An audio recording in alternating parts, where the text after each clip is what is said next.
ఎలాంటి పప్పులు అవసరం లేకుండా గోధుమ పిండితో ఇన్స్టెంట్గా అప్పుడప్పుడు చేసుకోవచ్చండి. చాలా అంటే చాలా బాగుంటాయి.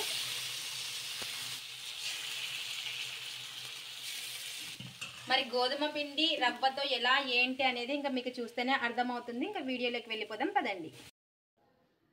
Hi friends, welcome to Kavya's kitchen and vlogs. అందరూ ఎలా ఉన్నారు? బాగున్నారా? మేమైతే చాలా బాగున్నాం.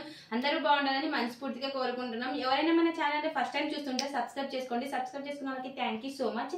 అలాగే స్కిప్ చేయకుండా పూర్తి వీడియో చూడండి. చూసిన వాళ్ళు ఒక లైక్ అయితే చేయండి. మీరు లైక్ చేయడం వల్ల మా ఛానల్ మరింత ముందుకైతే వెళ్తుంది. అలాగే పక్కన బెల్ ఐకాన్ నొక్కండి. మేము పెట్టే ప్రతి వీడియో మీకు నోటిఫికేషన్ అయితే వస్తుంది అనమాట. ఈ రోజు మరొక ఈజీ బ్రేక్ఫాస్ట్ అయితే మేము ముందుకు వచ్చేసాను. చాలా అంటే చాలా ఈజీ, 10 minutes లో చేసుకోవచ్చు. ఎలాంటి పప్పులు అవసరం లేదు. అది ఏంటో తెలుసా? గోధుమ పిండి రవ్వ ఉంటే చాలు మనకి బ్రేక్ఫాస్ట్ అనేది రెడీ అయిపోతుంది. గోధుమ పిండి రవ్వ దోశ అయితే చేయబోతున్నాను.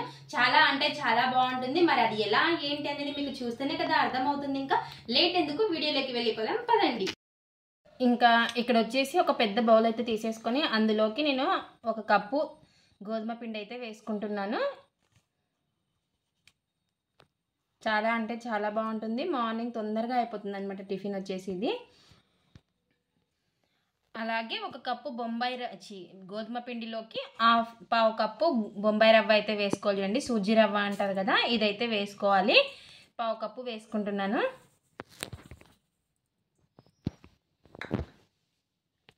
ఇప్పుడు మొత్తం కలిసేలాగా కలిపేసుకుందాం. మన ఈ రవ్వను గోధుమ పిండిను కలిసేలాగా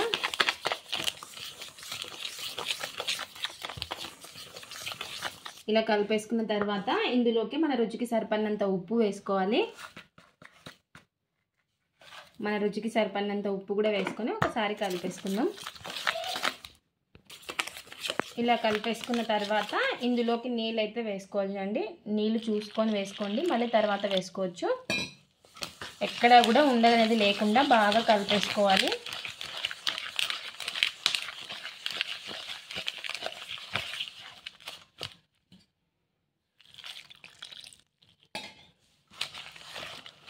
మనకు ఉండదు అనేది అస్సలు ఉండకూడదు అనమాట.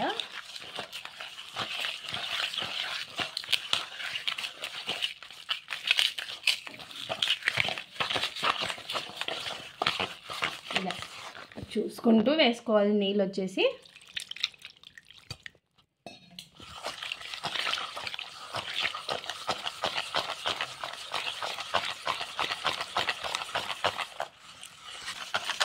ఇలా ఎక్కడ కూడా ఉండదనేది లేకుండా నీళ్ళు అనేది చూసుకొని వేసుకోండి.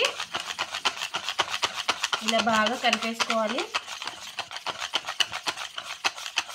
ఇప్పుడు దీన్ని వచ్చేసి మనం ఒక 15 నిమిషాలు అయితే రెస్ట్ ఇవ్వాలండి. ఎందుకు అంటే రవ్వ వేసాం కాబట్టి నానాలన్నమాట రవ్వ. ఇప్పుడు ఈ లోపు దీనికి ఆనియన్ది అది తర్వాత అయితే పెట్టేసుకుందాము. అలాగే చట్నీ కూడా చేసేసుకుందాం. ఇంకా 15 నిమిషాలు పక్కన పెట్టేసుకొని ఇంకా అంతలోపు చట్నీను తర్వాత ఆనియన్స్ది పెట్టేసుకుందాము. ఇప్పుడు ఒక కడాయి అయితే పెట్టేసుకొని అందులోకి ఆయిల్ అయితే వేసుకోవాలి చూడండి. కొంచెం ఆయిల్ అయితే వేసుకున్న తర్వాత ఆయిల్ వేడెక్కిన తర్వాత ఇందులోకి చిన్నగా కట్ చేసి పెట్టుకున్న ఆనియన్,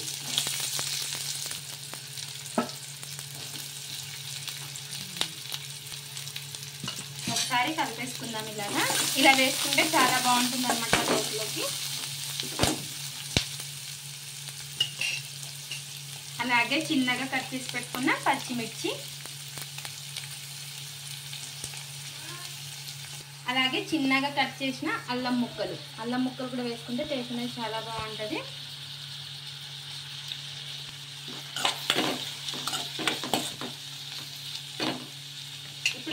అలాగే కొంచెం జీలకర్ర, కొంచెం కరివేపాకు వేసుకొని కలుపుకుందాము. మరీ ఎక్కువ ఫ్రై కావాల్సిన పని లేదు, మగ్గాల్సిన పని లేదనమాట. ఇలా కొద్దిసేపు అయిన తర్వాత ఇప్పుడు ఇందులోకే కొంచెం పసుపు అయితే వేసుకుందాము. కలర్ బాగా కనిపిస్తుందండి వేసుకుంటే. పసుపు వేసిన తర్వాత ఒకసారి మొత్తం ఇలా కలిపేసుకుందాం. పసుపు వేసాం కదా, కొంచెం పచ్చివాసన పోయే వరకు మగ్గించుకోవాలి. ఇలా తర్వాత పసుపు వేసుకున్న తర్వాత లాస్ట్లో కొంచెం కొత్తిమీర అయితే వేసుకుందాం. వేసుకొని కలిపేసుకోవాలి.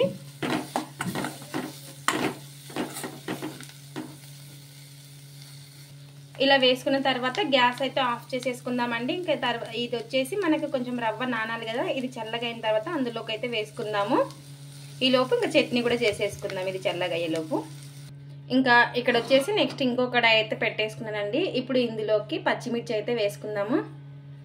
పప్పుల చట్నీ అయితే చేస్తున్నాను అనమాట, చాలా బాగుంటుంది, ఒకసారి ట్రై చేయండి. ఇక్కడ మన కారానికి తగ్గట్టు పచ్చిమిర్చి అయితే వేసుకున్నాను. అలాగే కొంచెం ఆయిల్ అయితే వేసుకొని మగ్గించుకోవాలి. వచ్చేసి ఇలా పచ్చిమిర్చిని వచ్చేసి బాగా మగ్గించుకోవాలన్నమాట. ఇలా మగ్గించుకున్న తర్వాత ఇందులోకి పప్పులు అయితే వేసుకుందాం. ఇలా మగ్గిన తర్వాత ఇందులోకి పప్పులు అయితే వేసుకుందాము. పప్పులు కూడా వేసేసుకొని అలాగే ఇందులోకి కొన్ని అల్లం ముక్కలు అలాగే ఎల్లిపాయలు వేసుకోవాలన్నమాట. చాలా బాగుంటుంది టేస్ట్ వచ్చేసి. అలాగే కొంచెం కరివేపాకు కూడా వేసేసుకొని కలిపేసుకుందాము. ఇవి కొంచెం ఫ్రై కావాలి, ఇది మగ్గాలి, మన పప్పులు కూడా కొంచెం ఫ్రై కావాలన్నమాట.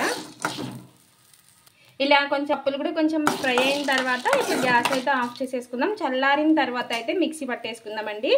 వేడిగా ఉన్నప్పుడు పట్టుకోకూడదు అనమాట. చల్లారిన ఇచ్చిన తర్వాత మిక్సీ అయితే పట్టేసుకుందాం. ఇంకా ఇందులోకి వచ్చేసి మన రుచికి సరిపడినంత ఉప్పు అయితే వేసుకోవాలండి. అన్ని మిక్సీ జార్లోకి వేసేసుకొని అలాగే కొత్తిమీర వేసుకొని ఇంకా నీళ్ళు కూడా వేసేసుకొని ఒకేసారి మిక్సీ పట్టేసుకుందాము. ఇలా నీళ్ళు అయితే వేసేసుకొని ఇంకా మిక్సీ అయితే పట్టేసుకోవాలి చూడండి మెత్తగా. అలాగే కొంచెం చింతపండు కూడా వేసుకొని మెత్తగా మిక్సీ అయితే పట్టేసుకుందాం. ఇంకా ఇలా ఈ విధంగా నీళ్ళు వేసుకొని పట్టేసుకున్నాం చూడండి. ఇప్పుడు దీనికి తిరువాత అయితే పెట్టేసుకుందాం. ఇంకా తిరువాత కూడా పెట్టేసుకున్నాను. జీలకర్ర, ఆవాలు, కరివేపాకు ఇంకా వేసేసుకొని ఆయిల్. ఇంకా చట్నీ అయితే రెడీ అయిపోయింది. ఇంకా ఈలోపు మనకు రవ్వ కూడా నానుంటుంది. ఇంకా మిగతా ప్రాసెస్ అయితే చూద్దామండి. మీకు ఇదే అని కాదు, ఏ చట్నీ అయినా చేసుకోవచ్చు అనమాట. ఈ విధంగా కూడా ఒకసారి ట్రై చేయండి, చాలా బాగుంటుంది. ఇంకా 15 నిమిషాల తర్వాత చూడండి రవ్వ అయితే నానుంటుంది మనకి. చూసారు కదా, ఈ విధంగా ఉండాలన్నమాట. ఇప్పుడు ఇందులోకి వచ్చేసి మనం వేయించి పెట్టుకున్నాం కదా ఈ ఆనియన్స్, పచ్చిమిర్చి, కొత్తిమీర ఇవంతా కూడా వేసేసుకుందాము.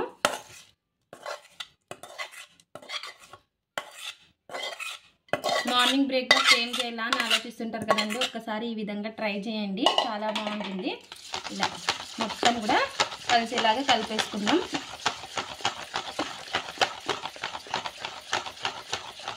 ఇలా కలిపేసుకున్న తర్వాత మనకి నీళ్ళు అయితే పడతాయండి. రవ్వ దోశ కాబట్టి వాటర్ అనేది ఎక్కువ పడుతుంది. ఇప్పుడు నీళ్ళు అనేది వేసుకుందాము. చూసారు కదా, ఇలా వేసేసుకోవాలి.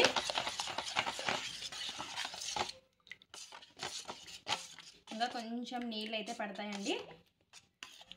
నీళ్ళు అనేది చూసుకొని వేసుకోవాలి. మనకు కొంచెం నీళ్ళు ఇలా పలుచాగా ఉండాలన్నమాట. పిండి వచ్చేసి ఇలా ఈ విధంగా ఉండాలి.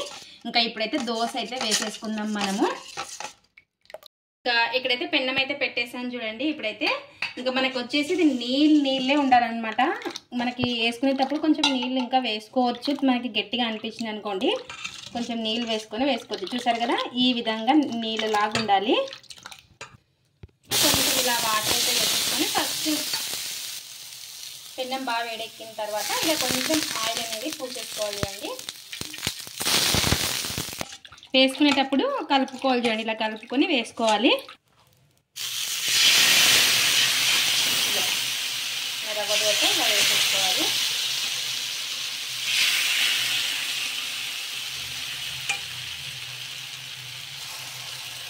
కొంచెం మీడియంగా పెట్టుకొని కాల్చుకోవాలండి. మనం హైలో పెట్టామనుకోండి మాడిపోతుంది, పచ్చిగా ఉంటుంది అనమాట. మీడియంగా పెట్టుకొని కాల్చుకోవాలి. ఇప్పుడు కొంచెం పైన ఇలా ఆయిల్ అనేది అప్లై చేసేసుకుందాము. ఇప్పుడు మీడియంగా పెట్టుకొని కాల్చుకోవాలి. చూసారు కదా, ఇలా కొంచెం కలర్ చేంజ్ అయిన తర్వాత ఇప్పుడు మనం తీసేసుకుందాం. ఇలా బాగా కాలిన తర్వాత ఇలా నిదానంగా తిప్పేసుకోవాలి. చూసారు కదా, ఇలా నిదానంగా కాల్చుకుంటే కొంచెం క్రిస్పీగా ఉంటుంది అనమాట. ఇలా ఇంకో సైడ్ కూడా బాగా కాల్చుకుందాము. ఇలా కాలిన తర్వాత తీసేసుకుందామండి. చూసారు కదా, ఎంతో క్రిస్పీగా ఉండే రవ్వ దోశ అయితే రెడీ అయిపోయింది. ఇప్పుడు ఇంకోటి వేసి చూపిస్తాను. ఇప్పుడు ఇంకోటి అయితే వేసుకుందాము. మరి వేసుకునేటప్పుడు కొంచెం నీళ్ళు అయితే వేసుకోండి, వేసుకొని కలుపుకొనే వేసుకోవాలి అండి. ఆయిల్ అయితే అప్లై చేసేసుకుందాం, కొనే వేసుకోవాలి.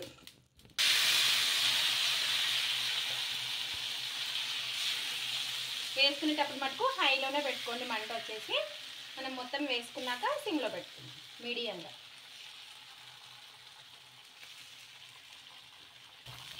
మనం ఇంకా ఇందాక ఎలా మీడియంగా పెట్టి కాల్చుకున్నామో అలాగే కాల్చుకోవాలి. ఇలా అప్లై చేసేసుకున్నాం నూనెను వచ్చేసి. విధంగా తిప్పుకోవాలి చూడండి. ఇలా ఫస్ట్ ఇలా వేసుకొని తిప్పేసుకోవాలి. చూసారు కదా, ఇంకా రవ్వ దోశ అయితే రెడీ అయిపోతుంది. ఇటు సైడ్ కూడా కాల్ చేసుకుందాము. అలాగే టేస్ట్ ఎలా ఉందో చూసి చెప్పేస్తాను. ఇలా రెండు సైడ్ల కాలిన తర్వాత తీసేసుకుందామండి. ఇంకా రవ్వ దోశ అయితే రెడీ అయింది. ఇంకా టేస్ట్ చూసి ఎలా ఉందో చెప్పేస్తాను ఇప్పుడు. అన్నీ కూడా ఇలాగే వేసేసుకోవాలి చూడండి. ఇంకా ఇప్పుడు టేస్ట్ అయితే చూద్దాము. మనం చేసుకున్నాం కదా పప్పుల చట్నీలోకి అయితే టేస్ట్ అయితే చూద్దాము. చూసారు కదా ఎంతో క్రిస్పీగా ఉండే గోధుమ పిండి రవ్వతో దోశ అయితే ఎంత బాగా వచ్చిందో. చాలా అంటే చాలా బాగుందండి.